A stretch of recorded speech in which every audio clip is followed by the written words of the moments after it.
사도신경으로 신앙 고백하십니다. 나는 전능하신 아버지 하나님 전지의 창조주를 믿습니다. 나는 그 유일하신 아들 우리 주 예수 그리스도를 믿습니다.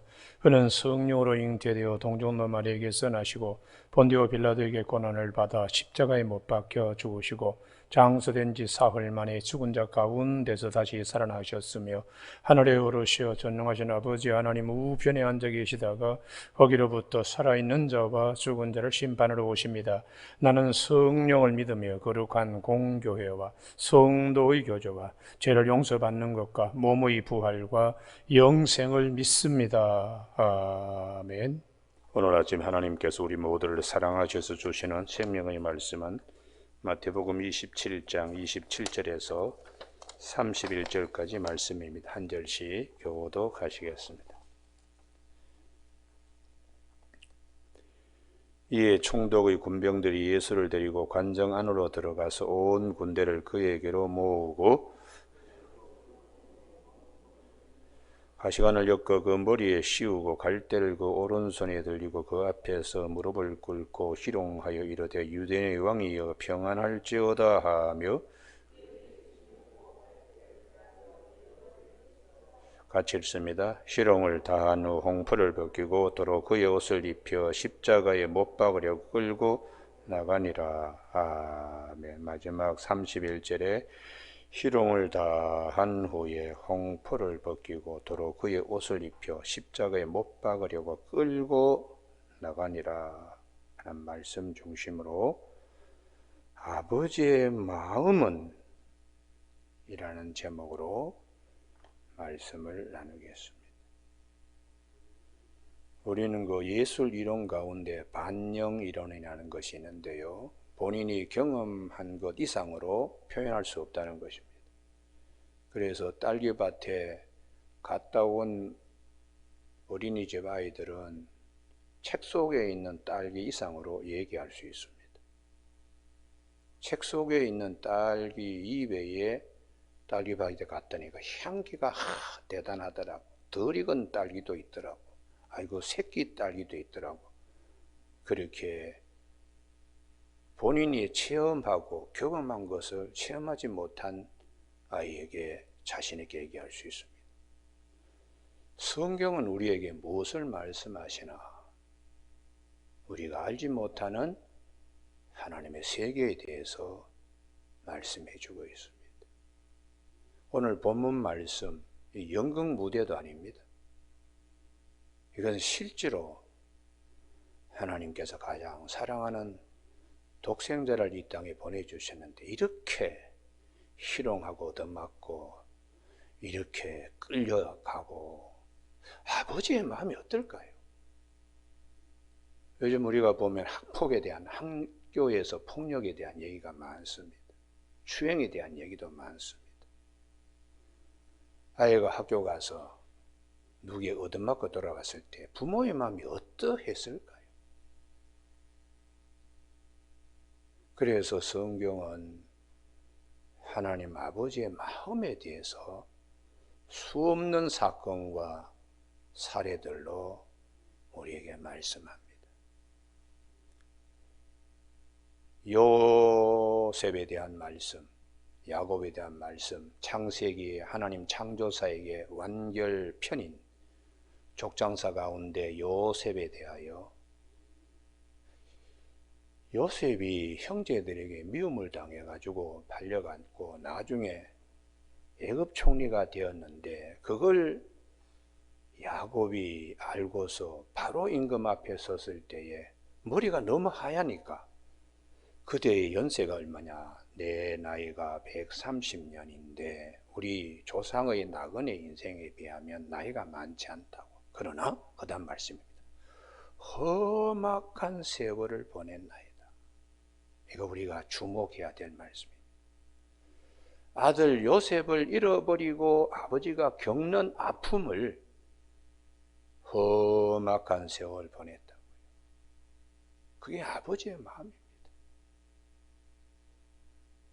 그 아버지가 형제들이 요셉이 짐승에 찢겨서 이렇게 죽었다고 그 피 묻은 옷을 가져와서 야곱에게 내보냈을 때에 그 아버지의 마음이 어떻겠습니까? 눈이 뒤집어지지 않겠습니까? 하나밖에 없는 아들이 아니라 12명을 데리고 있는 아버지인데도 사랑하는 요셉이 그렇게 사라졌다는 것에 대하여 야곱의 마음이, 내가 130세인데 험악한 세월을 보냈습니다. 그게 아버지의 고통입니다. 그래서 구약 성경에 다윗이 왜 그 압살롬 난을 겪으면서 그 진압 작전할 때에 요압이 압살롬을 죽이잖아요. 그 압살롬이 아주 머리카락이 아주 남보다 더 그냥 힘도 세고 숱도 많아가지고 그 짐승을 타고 가다가 이 상투가 그냥 나무의 가지에 딱 걸려가지고 공중에, 짐승은 지나가 버리고 공중에 그냥 달렸을 때에 이 요압 장수가 작은 창 셋을 가져가서 압살롬의 심장을 찌릅니다. 심장을 찌르는 그걸 다윗이 현장에 있었을 때에 그 눈이 뒤집어지지 않겠어요? 그리고는 그 요압의 군사들이 나무에서 끌어내가지고 쳐 죽였다고 이렇게 되어 있어요. 이게 요셉이 애굽 총리가 되더라도 내가 받은 상처, 험악한 세월 이상으로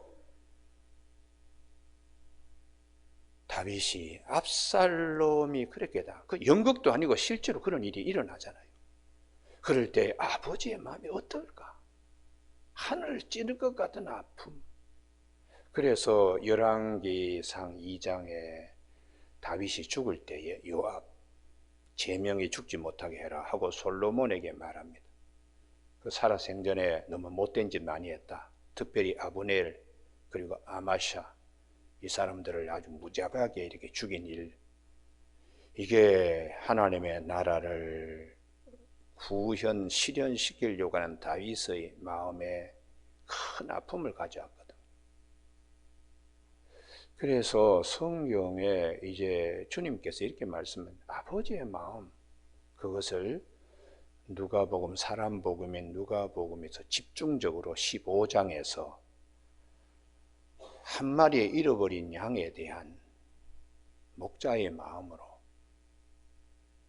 한 사람이 회개하고 돌아오면 그 기쁨이 회개하지 않고 천국에 있는 의인 99명의 기쁨보다 더 크다고, 잃어버린 것에 대한 목자의 마음은 아버지의 마음이고, 이번에는 100분의 1이 아니고 10분의 1로 확 줄여서 10드라크마 약혼 선물로 받은 처녀가 1드라크마 동전을 잃어버렸을 때에 그 안타까움, 약혼녀의 마음, 나중에 찾았을 때 얼마나 기뻤겠어요. 방바닥에 그냥 있는, 요즘처럼 우리가 반들바다는 방바닥도 아니고 갈대를 가지고 거적을 만들어서, 그리고 빛도 잘 들어오지 않는 현무암으로 지어진 그런 돌집 속에 지내던 신부가 그거 하나 잃어버린 거 찾으려고 온 그냥 갈대 그 엮은 것들을 다 그냥 돗자리를 다 드러내고 여기저기 그냥 등불을 들고 다니면서 이 구석 저 구석 찾았을 때 그 기쁨. 그리고는 이번에는 2분의 1입니다. 두 아들 가운데 한 아들이 집을 나섰을 때 아버지의 마음이 어떻겠는가? 멀리 가서 나중에는 앞에 있는 백가죽이 등 가죽과 같이 맞붙을 정도로 아주 피골이 상접해서 돌아오고 신고 갔던 신발이 절반이 다 닳아서 올 정도의 그 아들을 보고 아버지의 마음이 어떨까?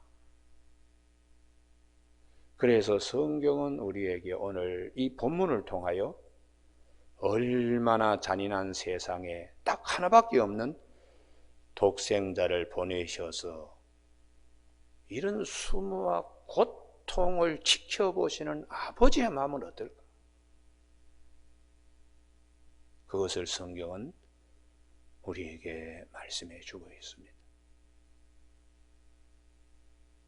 그래서 하나님의 깊은 사랑이 얼마만 하겠는가. 독생자 보내셔서 마태복음 10장에 있는 말씀처럼 양을 이리 가운데 보내는 것과 같이 죄악에 그냥 병든 영혼들 구원하기 위하여 아들을 그렇게 보내가지고 이런 수막 고통을, 그래서 오늘 본문 동일 본문은 마가복음에도 있고 요한복음에도 있는데요, 요한복음 19장 2절인가에 거기 보면은 손으로 얻어맞았다고 되어 있어요. 그러니까 거기 보면은 뭐 가지고 놀다시피 옷도 벗기고 또 새 옷을 입히고 그 다음에 가시관을 엮어서 그 머리에 씌우고 이런 걸 지켜보는 아버지의 마음은 어떨까? 어떨까?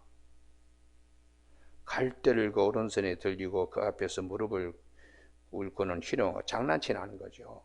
유대인의 왕이여 평안할지도 하며 그에게 30절에요. 침을 뱉고 얼굴에 침을 뱉고 그런 수모를 겪는 아버지와 아들의 마음은 어떨까? 우리가 누가 가다가 얼굴에 침 뱉었을 때 가만히 있습니까? 분노하지요.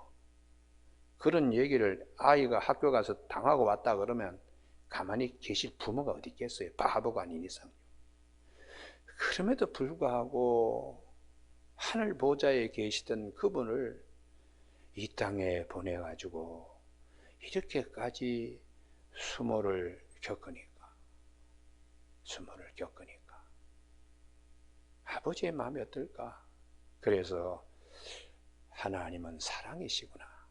하나님이 세상을 이처럼 사랑하여 독생자를 우리에게 주셔서 그를 믿는 자는 멸망치 않고 영원한 생명을 얻게 하시는 하나님은 사랑이라고 고백할 수밖에 없어요. 오늘 아침 우리가 그 하나님의 사랑의 높이와 깊이와 넓이와 길이를 깨달아서 더욱더 하나님 더 사랑하는 저와 여러분이 되시길 바랍니다. 성경 전체는 아버지의 마음을 우리에게 자꾸 일깨워주는 거예요. 아버지의 마음을 알지 못하고 아버지의 사랑을 알지 못하면 우리 신앙생활하는데 자기 육체의 소욕을 중심하여 신앙생활하기 쉽습니다.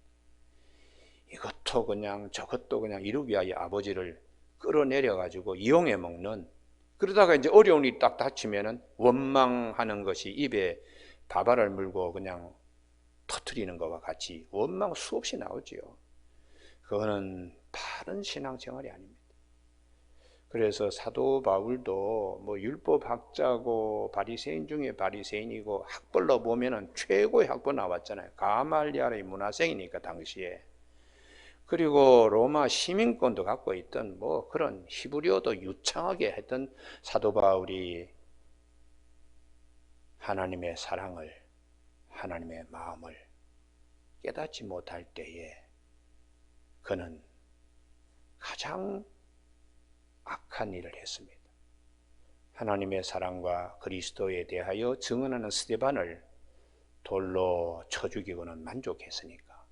그리고 그것도 성에 차지 않아 예수를 믿는 자를 잡아 죽이겠다고 공문서를 만들어 가지고 다메섹 도성으로 가다가 예수님을 만난 겁니다. 하나님의 사랑을 그가 아는 거지요. 나 같은 죄인을 이처럼 사랑하신 하나님은 도대체 누구신가? 그래서 사도 바울은 쭉 로마서를 통하여 모든 사람이 다 죄를 범하였음에 하나님의 영광이 이르지 못하더니, 그건 비극입니다. 비극. 모든 사람이 죄를 범하여 하나님의 영광이 이르지 못하는 이런 절벽과 같은 인생의 가장 암담한 것에 그리스도 안에 있는 속량으로 말미암아 하나님의 은혜로 값없이 의롭다 하심을 얻은 자 된 거, 이건 너무 감사한 거죠. 그래서 사도 바울은 로마서 4장 25절에 예수는 우리 죄 때문에 내줌이 되고 우리를 의롭다 하기 위해 살아나셨다고 하신 후에 로마서 5장 5절에서 하나님의 사랑이 우리 마음에 부은 바 되었다고. 그리고 로마서 5장 8절, 이거는 꼭 외워야 됩니다. 우리가 아직 죄인 되었을 때에 그리스도께서 우리를 위하여 죽으심으로 하나님께서 우리에 대한 자기의 사랑을 확증하셨느니라. 하나님의 사랑이 이것보다 더 큰 사랑이 없다는 거지. 하나님의 사랑이. 그래서 사도 요한은 요한 1서 4장 8절에서 하나님은 사랑이시라고 그렇게 이제 말하고 10절에서 사랑은 여기 있으니 우리가 하나님을 사랑한 것이 아니요 하나님이 우리를 사랑하사 우리 죄를 속하기 위하여 화목제물로 그 아들을 보내셨느니라. 사랑하는 자들아, 하나님이 이같이 우리를 사랑하셨은즉 우리도 서로 사랑하는 것이 마땅하다고 새 계명을 너희에게 주노니 요한복음 13장 34절에 내가 너희를 사랑한 같이 너희도 서로 사랑하라고 주님이 10계명 전체를 묶어가지고 한 계명으로 다시 주님이 우리에게 주신 것이 새 계명입니다. 하나님의 마음으로 우리 속사람이 하나님의 마음을 잘 알아야 뜻이 하늘에서 이룬 것 같이 땅에서도 이루어지게 쓰임받을 수 있습니다. 오늘 아침 이 본문은 우리의 악이 얼마나 행행한가 그거를 알 수 있어요. 모든 것이 다 악한 것이죠. 집에 있는 반려동물 만약에 이렇게 누가 몽둥이로 때리고 뭐 여기저기 찢어버리고 그랬을 때에 그 주인이 가만히 있겠어요? 고양이 개한테 그따위로 노는 사람을 가만히 두겠어요? 하나님의 아들입니다. 하나님의 아들. 그래서 그 그레샴이라고 하는 사람이 그런 유명한 얘기를 했는데요. 16세기 사람인데 악하가 양하를 몰아낸다. 악이 얼마나 강하면 이렇게 하나님의 아들을 이렇게 할 수가 있는가? 그래서 오늘 본문은 하나님의 마음, 악한 세상, 계속해서 악한 세상을 하나님이 적대 관계로 두지 않고 화목하기 위하여 아들을 보내셔서 연극 무대도 아니요 실제로 이렇게까지 아들이 수모를 당하는 걸 다 그냥 보시면서 하나님이 아파하시는 그 마음을 오늘 본문에 성경은 우리에게 말씀해 주고 있습니다. 그래서 예수님이 일찍이 오른밤 때리면 왼밤도 내줘서 하나님의 뜻을 이루라고 하셨는데 주님은 얼굴에 침까지 받고 요한복음 19장에 보면 손바닥으로 얻어맞고 머리를 갖다 툭툭 치고 뭐 그것도 부족해서 뭐 별짓을 이 사람들이 다 한 거 아니겠어요? 그때의 아버지의 마음이 어떨까? 아버지의 마음. 오늘 아침 우리가 예수를 믿는 것은 뭐 적당한 종교 행위하는 거하고 틀립니다. 이건 아주 생명 걸고 우리가 예수를 믿어야 할 만큼 값있고 가치 있는 것입니다. 할렐루야. 왜냐 그러면 제가 이렇게 입고 있는 옷을 철이 바뀌면 벗듯이 육신의 장막, 흙의 장막을 벗고 난 다음에 우리의 영혼의 세계들이 있습니다. 그렇기 때문에 그 세계를 알고 아시는 분들이 오늘 성경 말씀으로 우리에게 경험되어진 일들을 하나님으로부터 받은 말씀을 우리에게 전해주고 있기 때문에 하나님의 마음을 잘 아는 하나님의 깊은 사랑을 얼마나 나를 사랑하면 하나님이 나를 이렇게 사랑할까. 그래서 중세의 성자인 그 프란체스코가 주님의 사랑을 깊이 깨닫고는 그 비단 장사 로마에서 뭐 얼마나 큰 부자인지 모르겠어요. 그 부잣집 갑부의 아들이 예수님처럼 살겠다고 집을 나설 때 아버지가 그 많은 재산을 포기하고 나가는 아들에게 얼마나 화가 났으면은 너 입고 있는 옷도 다 벗고 나가라. 그래서 프란체스코가 집을 나올 때는 다 벗고 나와서 그 집을 가지고 자기 옷을 입고 이렇게 돌아다녔다. 기록이 있습니다. 예수님처럼 어떻게 하면 될까? 그래서 일생 그가 뭐 기도하는 곳에, 저도 거기 로마의 그 프란체스코 수도원을 갔다 왔는데요. 그 마당에 장미는 가시가 없습니다. 그 어떤 사람이 그 수도원에 있는 장미를 꺾어가 자기 집에 갖다 놔도록 가시가 나더라고. 그 가시가 없는 장미가 유일하게 그 수도원에 그 장미 밭을 이루고 있는데요. 그 마지막 프란체스코가 죽을 때 딱 두 마디 했습니다. 자기 온몸에 오상이라고, 이 캐톨릭에서 굉장히 중요하게 여기는데요.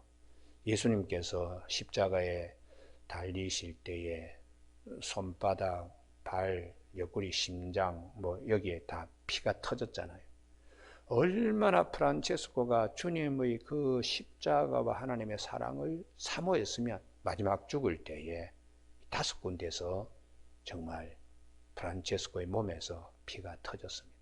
그때 그가 남긴 기도가 있는데, 당신은 누구십니까? 그리고 나는 누구입니까? 이 두 마디 기도를 하고 운명하셨어요. 이처럼 죄 많은 이 나를 이처럼 사랑하시는 주님, 그 고백이 나는 누구입니까? 당신은 누구입니까? 라고 두 마디 기도하고 숨을 거두었습니다. 오늘 우리가 살면서 하나님의 깊은 마음의 세계, 깊은 사랑을 알아야 성숙한 인격이 되고 성숙한 영혼의 삶이 될 수 있습니다.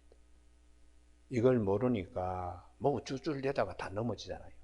있다고 뭐 권력 있다고 재물 있다고 명예 있다고 뭐 쫄쫄거리는 사람 참 많잖아요. 불쌍한 사람들입니다.